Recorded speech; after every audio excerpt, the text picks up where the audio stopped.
పిల్లల పైన చేసేటటువంటి పిల్లలకు కూడా ఇప్పుడు కథలు రాసేస్తున్నారు అనమాట, కథలు తయారు చేసేస్తున్నారు అనమాట. ఏదైతే నిన్న సత్యసాయి జిల్లాలో బాలికని కిడ్నాప్ చేయడానికి ప్రయత్నం జరిగిందన్నటువంటి ఉదంతం అది సంచలనం సృష్టిస్తే తర్వాత సీసీ కెమెరాల కారణంగా అసలు నిజం బయటపడింది. 8వ తరగతి చదువుతున్న బాలిక పాఠశాల ఎగ్గొట్టింది. తండ్రి ప్రశ్నించడం తాను కిడ్నాప్కు గురైనట్టు సినిమా స్టోరీ ఇప్పించింది. కూతురు చెప్పింది నిజమేనని నమ్మిన తండ్రి భయపడి పోలీసులకు కంప్లైంట్ చేయడంతో సీసీ కెమెరాలో అసలు కథ బయటపడింది. తూర్పుగోదావరి జిల్లా సీతానగరం మండలం లంకూరు గ్రామానికి చెందినటువంటి బాలిక ప్రైవేట్ స్కూల్లో 8వ తరగతి చదువుతోంది. గురువారం ఉదయం స్కూల్కి బయలుదేరిన బాలిక అదే దారిలో ఉన్న శివాలయంలో దర్శనం చేసుకుని అక్కడ కూర్చుంది.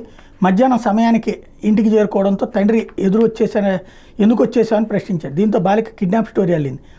5 వ్యక్తులు ఎర్డిగా బ్లాక్ కారులో ముసుగులేసుకుని శివాలయం వద్ద ఉన్న తనను కిడ్నాప్ చేశారని తండ్రికి చెప్పింది. సీతానగరం గ్రామంలో 4 బొమ్మల సెంటర్లో కారాపి కిడ్నాపర్లు ఫోన్లో మాట్లాడేందుకు పారిపోయొచ్చానని చెప్పి దీంతో భయాందోళన గురైన తండ్రి స్థానిక పోలీసులు ఫిర్యాదు చేశారు. ఈ మేరకు సీతానగరం ఎస్ఐ రామ్కుమార్ సిబ్బంది పరుగులు తీశారు.